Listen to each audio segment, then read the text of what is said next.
You're listening to the PRO Media Network. The next level in entertainment.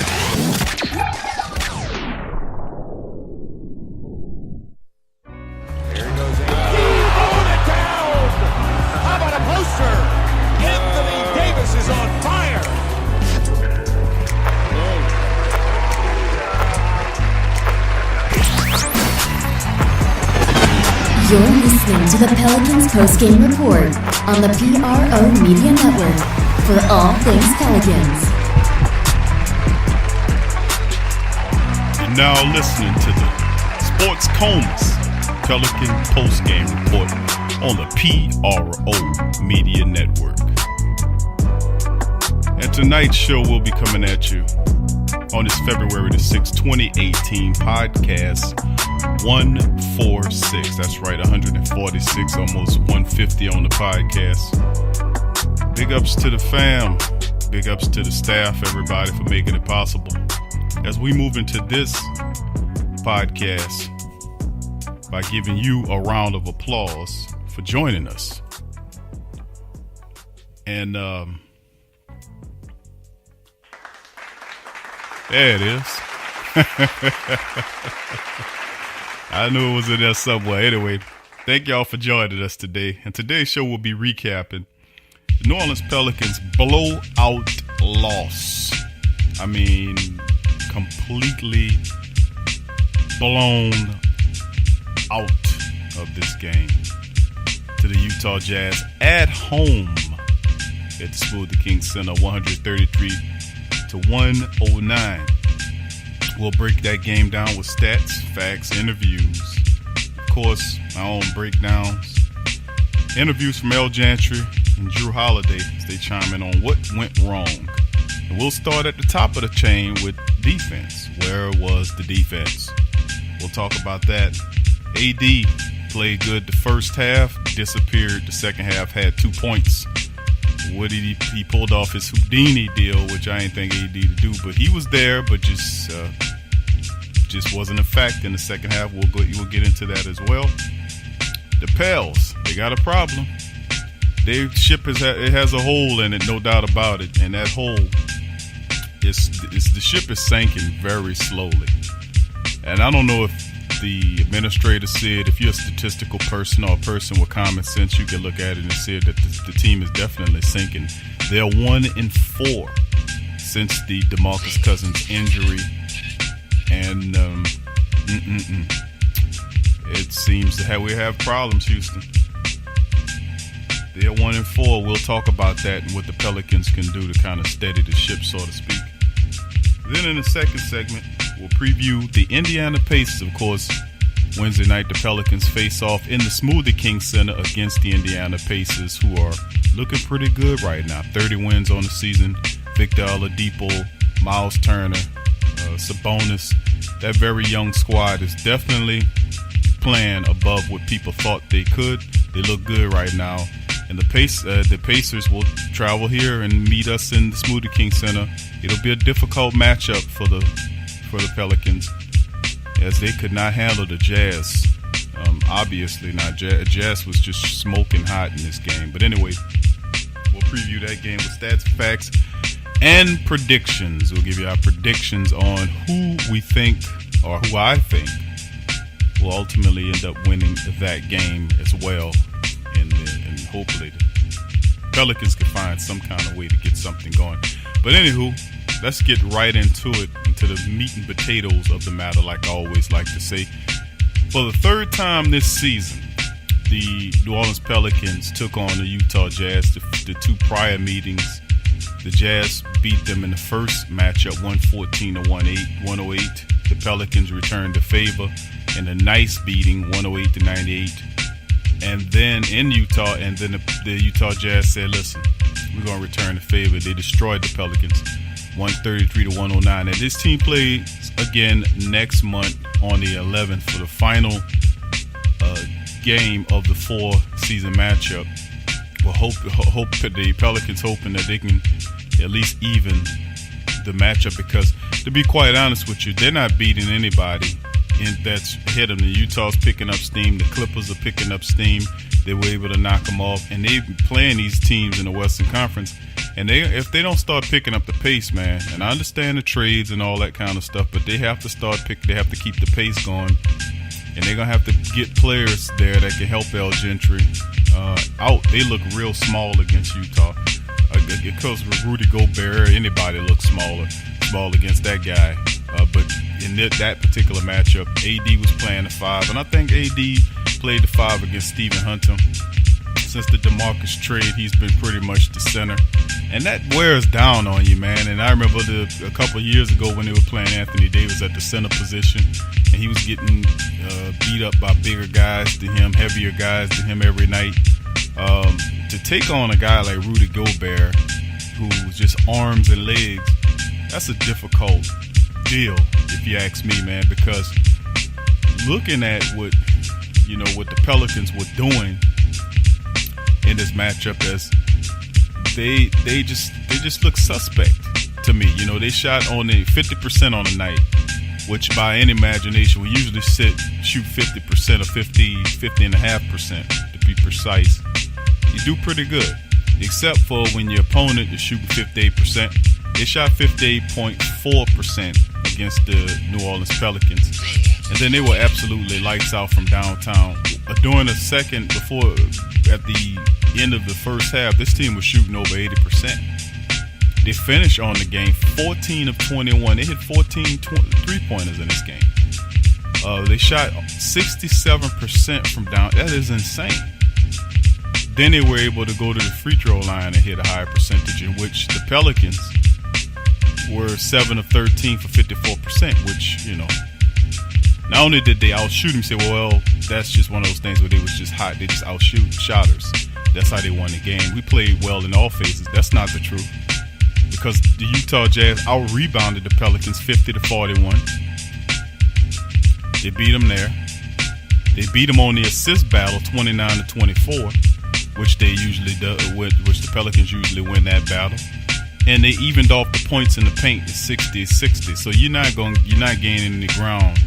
Even though the Pelicans just turned over the ball 14 times, they allowed 20 points off 14 turnovers, as well as the Jazz turned it off 15 and got 17. Didn't make a difference. The 3-pointers added up. And while the Pelicans shot 36% from downtown, hey man, let me tell you, it's not a recipe for anything that's good. If you're a Pelicans fan, to watch that kind of stuff. But a lot of these shots were uncontested shots, wide open jump shots, easy walk-up layups. You can say that all you want about this team, that they outshot the Pelicans. They did shoot the Pelicans. But the point is that the transition defense continues to suffer because they're not in place. And they're playing this 2-3 zone play. They play this zone style defense as opposed to man-to-man. And it just looks horrible at night because it looks like they're confused.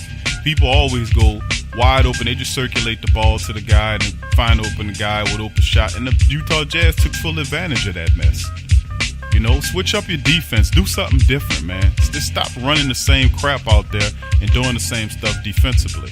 And that's ultimately when your offense suffers, you got to rely on the defense, in which we have no defense. The previous game, Dante Cunningham was a mess. The previous game before that, he was a mess. He didn't play at all tonight, thank goodness. But here's Coach El Gentry to explain to us why his team looked like crap tonight. Your loss to the Utah Jazz. They just shot the ball exceptionally well, and we couldn't get them stopped. We just never really got them stopped.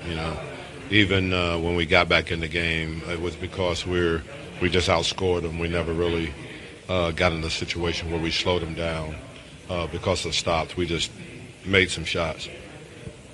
The looks that they got, Coach, that was what kind of an action was that was causing your team problems? Well, they do a great job of dribble handoff and then rolling hard to the basket. You have to pull in. And, we either tagged and tried to get back out, couldn't quite get there, or if we didn't tag, then they threw it to the guys, on the inside, and they dunked the basketball. So they did a great job of execution.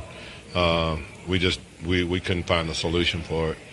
I thought we did a great job on Donovan Mitchell for really the entire night, but it was the other guys. The bench come in and have one guy get 30, and And Rubio is playing at a real high level right now. And because of that, they're a really difficult team to guard. Learning curve without DeMarcus and with Mirotic in there defensively.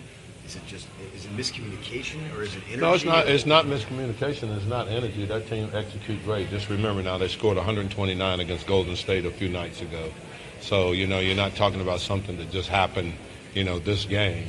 They're playing great basketball. As I said, they just beat San Antonio, beat Golden State. They beat, they're playing really good basketball, and they put you in tough situations because they do a great job of execution. And then you're forced to make a decision. Either you give up a dunk or you give up a three-point shot.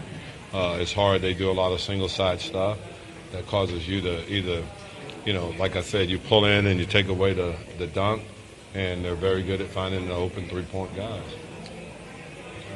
What did they do to kind of limit AD and Mirotic in the second half? Well, they got long guys. Number one, Gobert is a long guy, and he can defend the ball, and he's a rim protector, so that takes that away. And then, Nico is still in the learning stages, guys. His second game with us, and, we're still trying to figure out how we can use he and AD together and, things like that. So it's not easy. We just, they just played great basketball, and, we played well offensively. We just didn't ever get them slowed down defensively. 1-4 without DeMarcus. You talked about not giving back that ground that you guys built in winning 8 of 9. Are you getting concerned that that's starting to slip away a little bit?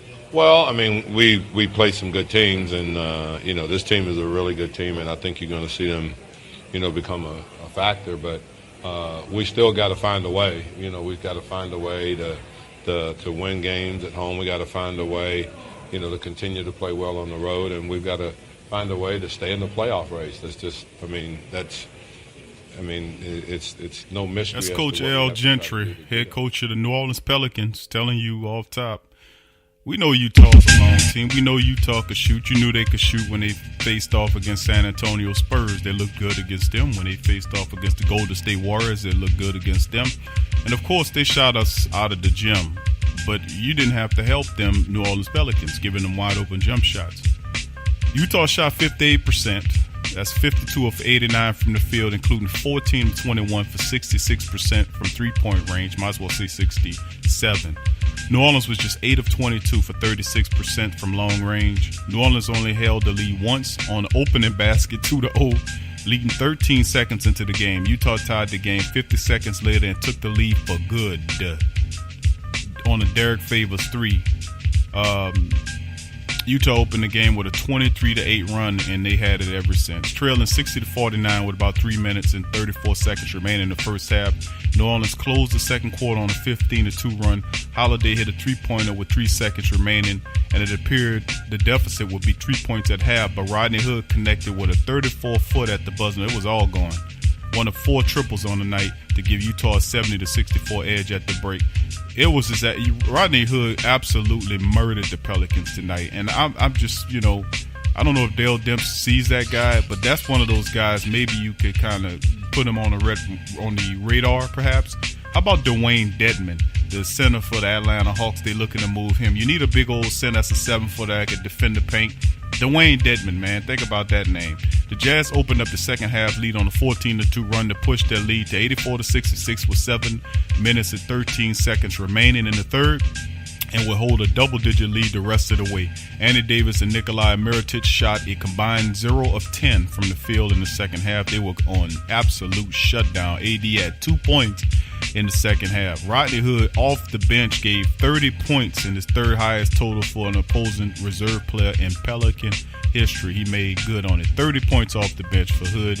Rubio, he was their top assist man with 11. Gobert had 10 rebounds. Holiday finished with the top score, 28, 11 rebounds for Anthony Davis. Rajon Rondo even looked pretty good in this game, to be quite honest with you. Rondo was a top scorer at half for the Pells. He had finished with 18 points and 8 assists in the game. Jrue Holiday was a top scorer, 28 points. Like I said, AD finished with 15 points and 11 rebounds in 35 minutes, well below his magnificent standard. He just couldn't do it. Etuan Moore put up 14 points on 5 of 9, shooting 2 of 3 from downtown. And then off the bench, Ian Clark looked real good shooting the ball. In 19 minutes, he was 7 and 11. 14 points, he did not hit 3. They did play Sheik Diallo some minutes. He played 15 minutes. Got 6 rebounds, 6 points and 1 board. Actually good to see him. Darius Miller looked like horse crap tonight. 28 minutes he played, shot 1 of 3. He only had 2 points tonight. Didn't get many shots off. Emeka Okafor got a little action tonight too. He had 3 points. Mike James played 3 minutes in the game. I wish they'd give him some more burn. Hey, L. Gentry, the fastest point guard you have is Mike James. He could push the pace. He plays defense. Play that man more. Like I said about Sheik Diallo. Anyway, we're going to talk more about this game when we get back on the other side of the break. We'll have some more breakdown on this game. We'll have an interview from Jrue Holiday, what he thought. Then we'll also cover other news and notes on the other side of the break. You're listening to the Pelican Post-Game Report on the PRO Media Network. Stay with us. Get all the latest news and updates from your New Orleans Pelicans at the Pelicans Eye View, the new and official Pelicans Daily Journal, covering everything Pelican. Attention, everyone. Get breakdown on games, free agent signings, and potential moves. Unbiased opinions and straight up facts with statistical analysis from G Balance. Go to www.thesportsdaily.com/Pelicans-I-View. I'm a Saints and Pelicans fan, so the only podcast I can get my fix is The Sports Coma with Big Q. The guy's intense, funny, and they always keep it real. Check out The Sports Coma with Big Q and the guys.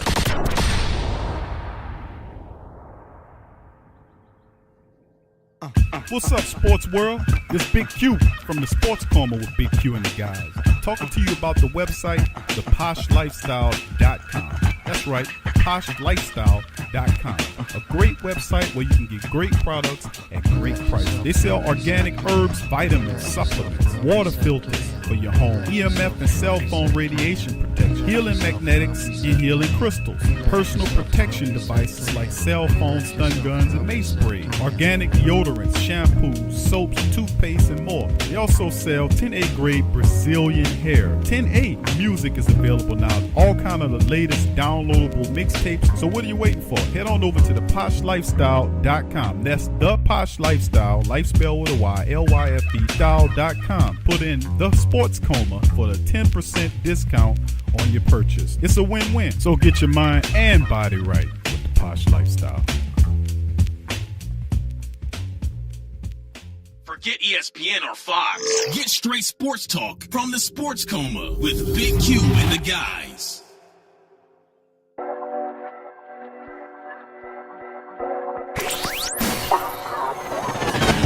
You're listening to the Pelicans Post-Game Report on the PRO Media Network for all things Pelicans. That's right. Welcome back to the Pelican Post-Game Report on the PRO Media Network. Recapping the hideous, ugly loss to the Utah Jazz, 133. You heard me right. 133 to 109. The Jazz completely blew the doors off the Pelicans in this affair at their own home. The Pelicans are now 1-4. 1-4 since the DeMarcus Cousins Achilles injury that signed the line DC on the season. The team's now reeling. 1 of 4 in the last 5 games since the injury. That is cause for concern. Most certainly cause for concern. And we'll cover that later on. But let's get into and finish the rest of this game against Utah. As Utah starts to gain ground, not only do the Pelicans lose this matchup, but this team is in the running. They won 6 in a row. I'm speaking of Utah, of course. They've won 6 in a row. They are on the cusp of coming in from behind and catching the Pelicans, who are falling through the floor currently. The Pelicans dropped from number 6 that they were before the game all the way to number 8. Now, of course, those teams are divided by only a game or so, but that's how close the Battle of the West is. And you got up-and-coming teams like Utah that's starting to catch it. The Lakers are winning. They're starting to look good up until the trade deadline as they're hitting on something. So teams are starting to gain ground right around that period and getting momentum right when they're supposed to. The Pelicans, however, since the Cousins trade, have been trying to rebuild something they had right before the injury when they were playing their best ball of the year. Too bad, but I guess that's what they call the breaks. Looking at this game, we went over some of the point totals. Anthony Davis didn't play well at what he could do. 15 points, AD can give you 25 or so, but even 10 more points wouldn't have been enough to kind of stop this from what happened. He disappeared. AD carried his team in the first. He looked real good. Then in the second, had only 2 points. You have to get him the touches, and they didn't get him the touches. And that's ultimately your best player doesn't score. Then Mirotic had an ugly game. He had a pretty decent game, 18 points. His first game, this game here, he played 33 minutes. This is his first time he started. He was 2 of 8 from the field, 0 of 4 from downtown. He even missed a free throw. He had 5 points on the game and 3 rebounds. He didn't give him jack squat in this game. So I guess I can give him a break because he just jumped up on the team. But Jrue Holiday was awesome. Rajon Rondo played really well too, but too bad Rajon Rondo didn't do anything to help out to give more. He had 18 at half, and he did, I guess, the best he could do. Etwan Moore and Ian Clark combined for 28. They had 14 points apiece to match with Jrue Holiday. So when it comes down to it, the Pelicans just were not there. Rodney Hood off the bench with 27 minutes. He scored 30 points. He shot them out the building, 12 of 14, 4 of 4 from downtown. He was hitting everything, just missed 2 shots. He looked good. Of course, Rodney Hood is on the trade, is a guy what they're trading. And if I was the Pelicans, I'd see what they want for that guy. He's big. He can play defense. He can shoot. Hell, I mean, you can use somebody like that. Even if you was to play him at the small forward or what have you, you got him for a 1-season rental. Trust me, you're not out of the woods yet, buddy. You better keep looking for players because the Pelicans are 1-5. They're actually, since Mirotic got here, he's played 2 games at 0-2. And it'll take a few games for him to actually start getting comfortable, maybe more than a few. Maybe a month's worth of games for him to finally get comfortable, in this system.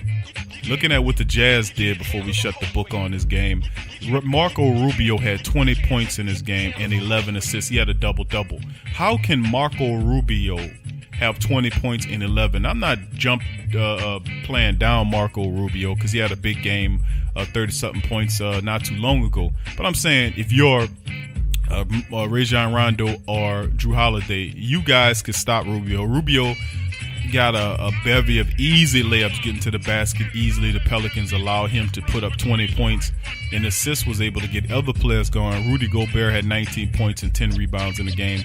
Joe Ingles put in 18 points on the night. Derek Favors went 19 points and 7 rebounds on the night. Derek Favors is another guy that they're trying to move. What does the Jazz want for a guy like Derek Favors, who I could see playing center next to Anthony Davis?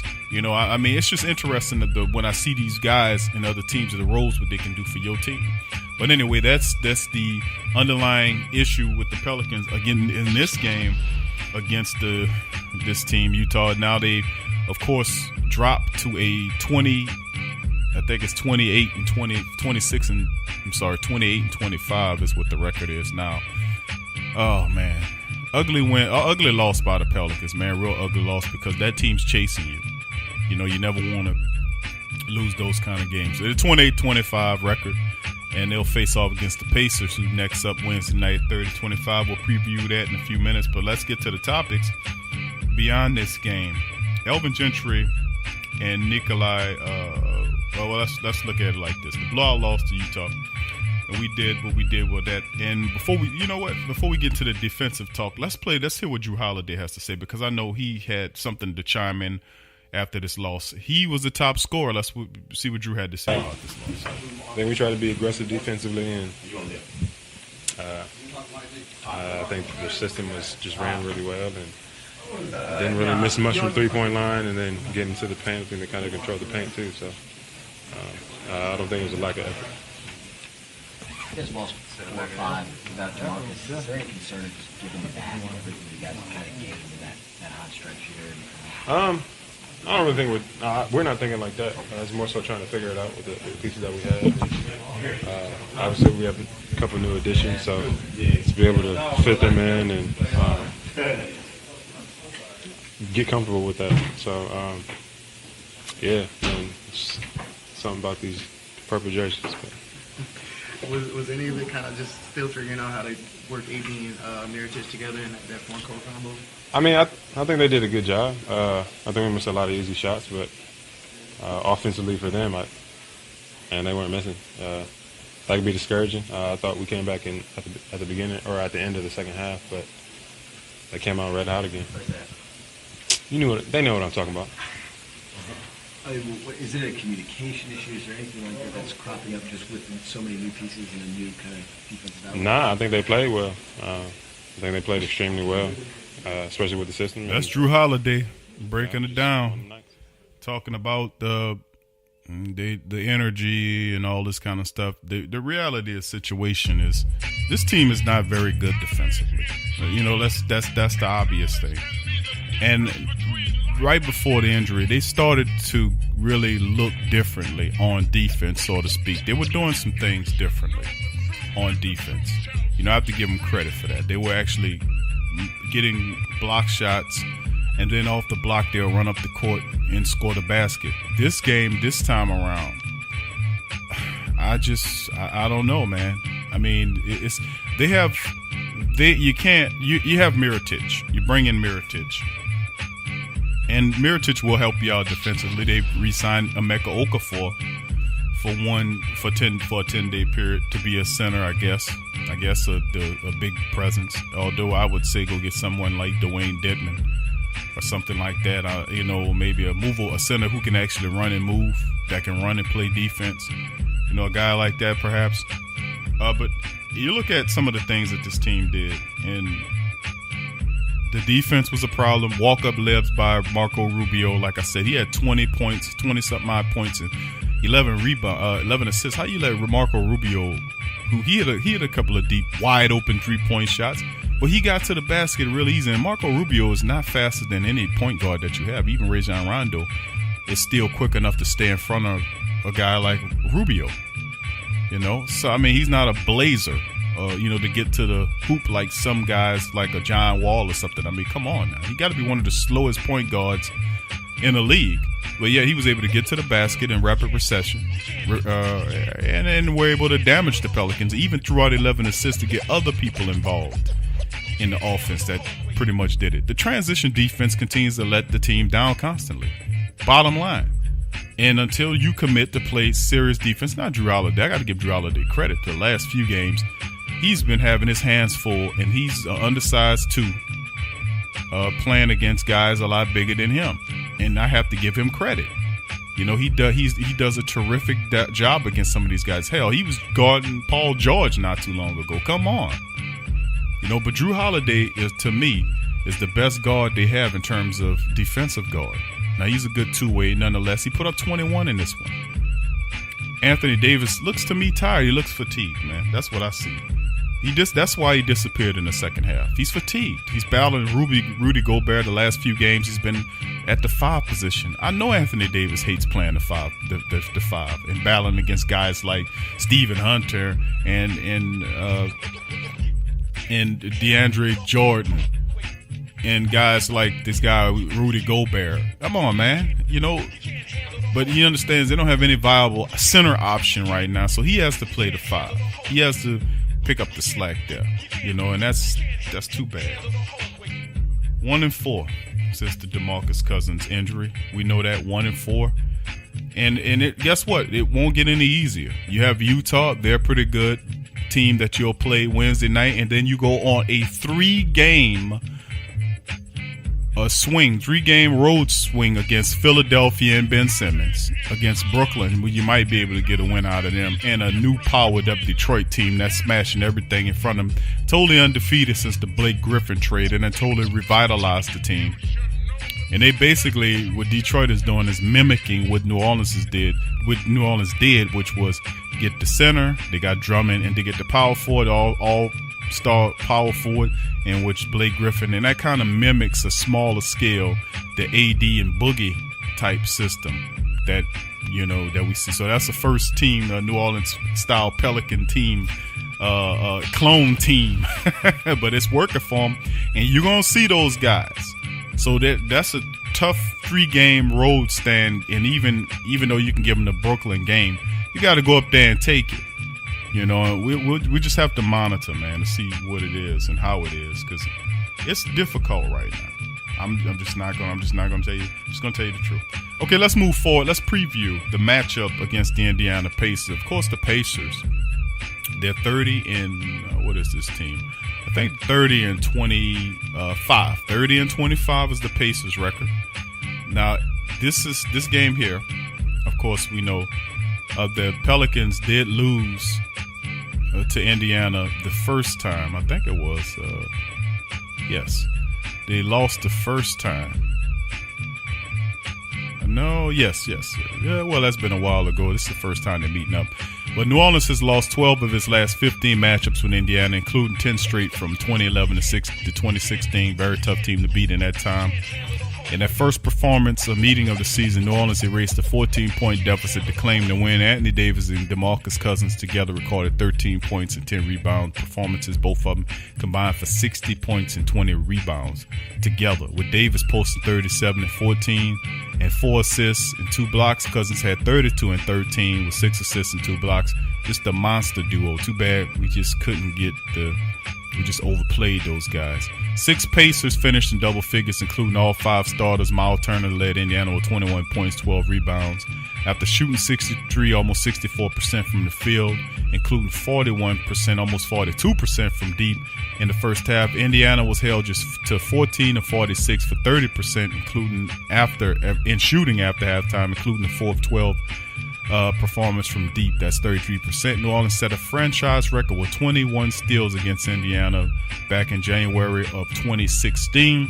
Alvin Gentry is 12 and 14 against this club all time, while Nate McMillan is 20 and 16 against the New Orleans teams.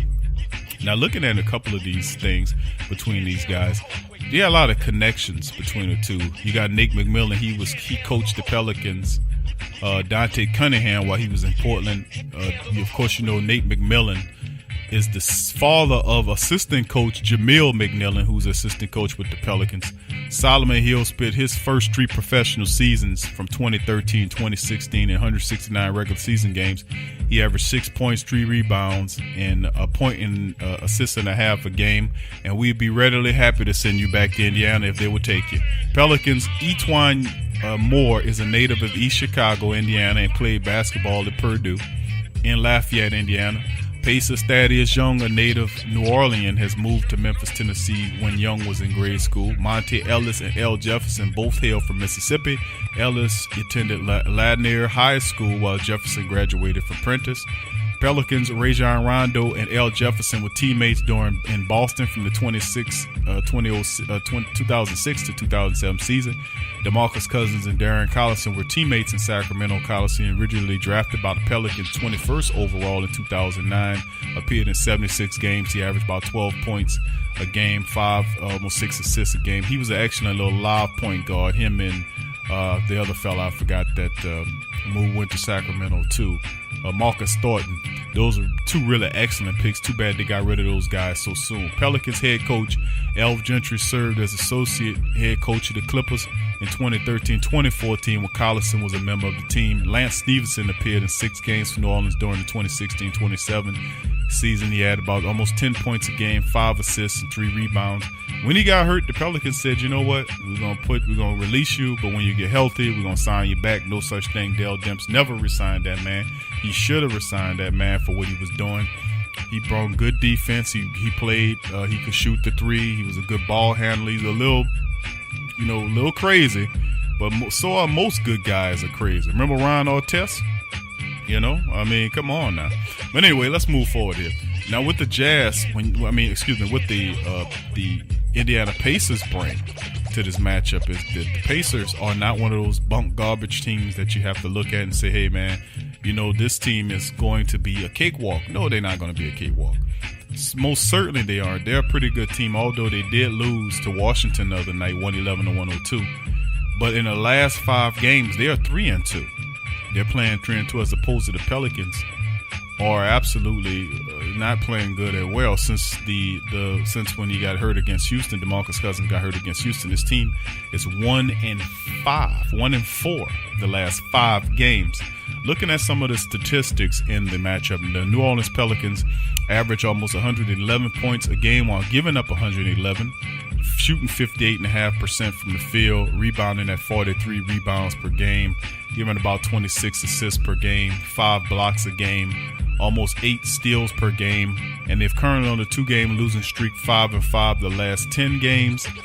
And then you got the Pacers. They're averaging about 106, might as well say 107 points a game while giving up 105 a game, 48% from the field shooting, rebounding at 41 a game, assisting at 22.5 a game, blocking at 4 a game. They have about 8 steals a contest, and they're 6-4 the last 10 contests for the Pacers. Collison is the only one listed on the report that he actually might be out. Like I said, the Pelicans were able to beat this team in the earlier this year, 117 to 112. The Pacers, 30-25, are just a game, 2 games back of the division leading Cleveland club, which is still, despite their troubles, is still on the top of the Central, followed by Milwaukee, who's winners of 2 in a row. You got Indiana that's sitting in the center part of the Central Division. Then Detroit, who's won 4 in a row, 26-26, and then Chi-Town dropping 7 in a row. They sit in the cellar. Looking at what the Pelicans can do, they're stuck in the middle of their Southwest Division as well at 28-25. Losers of 2 in a row. San Antonio has lost 2 in a row. The Memphis lost 3 in a row. Dallas just lost. The only team in this whole division that got that is actually on a winning streak is Houston. They've won 4 in a row since losing to the Pelicans that night. DeMarcus Cousins went down. So with all that being said, let's do the predictions on the game. Going against the Pacers is going to be an interesting matchup. The Pelicans, I would say the Pelicans will get this matchup. They will uphold and get the win. I think Mirotic will have a good game against Anthony Davis and play well against this team. I think the Pacers will, the Pelicans will rise up and get the win against this team. That's just my call. I think they'll break the streak moving forward. But anyway, that'll do it for today's Pelican post-game report on the PRO Media Network. If you enjoyed the show, please donate at our Patreon page, www.patreon.com/the PRO Media Network. Join our social media family, Facebook, Twitter, Instagram, YouTube, Tumblr, all of them. Join them. Share our shows. Help us out. Thank you for listening. From Big Q, peace.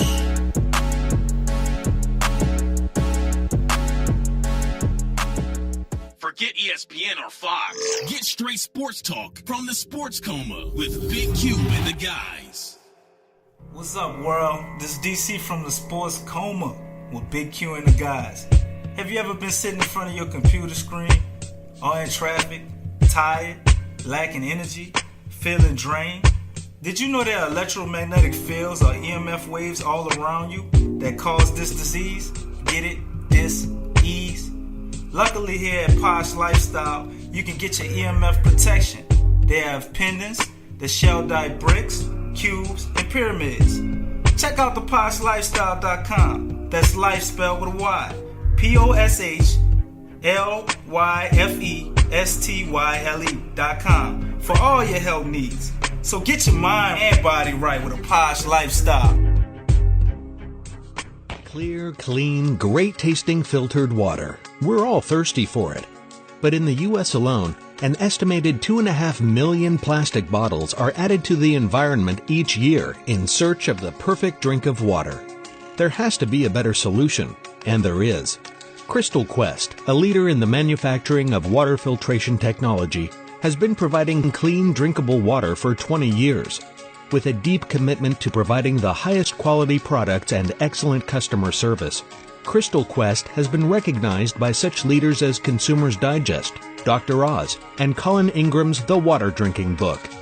Providing cost-effective, reliable water filtration systems for residential, commercial, and industrial customers worldwide, offering our customers the cleanest and most environmental-friendly drinking water at a rating of high purity. With Crystal Quest's water filtration technology, you can rest assured that your water will be crystal clear. Contact our network of authorized distributors and join our thousands of satisfied customers. Just log into theposhlifestyle.com. Once again, that is theposhlifestyle.com.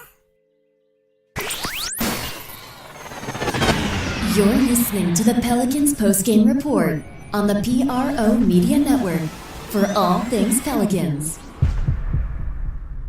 In today's world, children are bombarded with negativity on television, online, and at school. Our kids need to have a positive outlook on life and the world around them. I want to share with you a valuable resource you can use to bring positivity into your child's life. It's the new book, 101 Powerful Children Affirmations, a guide to positive child self-image, from author and dad, G.J. Barabino. This is a simple guide loaded with wonderful and inspirational affirmations designed to uplift young people's spirits. This positive and powerful children affirmational is chock full and loaded with wonderful inspirational sayings that will lift your child's self-image to whole new levels through the awesome power of spoken word. 101 Powerful Children Affirmations, a guide to positive child self-image, from author and dad G.J. Barabino. Available on Amazon. Order a copy for yourself, your child's teachers, or anyone you know with children. 101 Powerful Children Affirmations, a guide to positive child self-image. Order your copy today.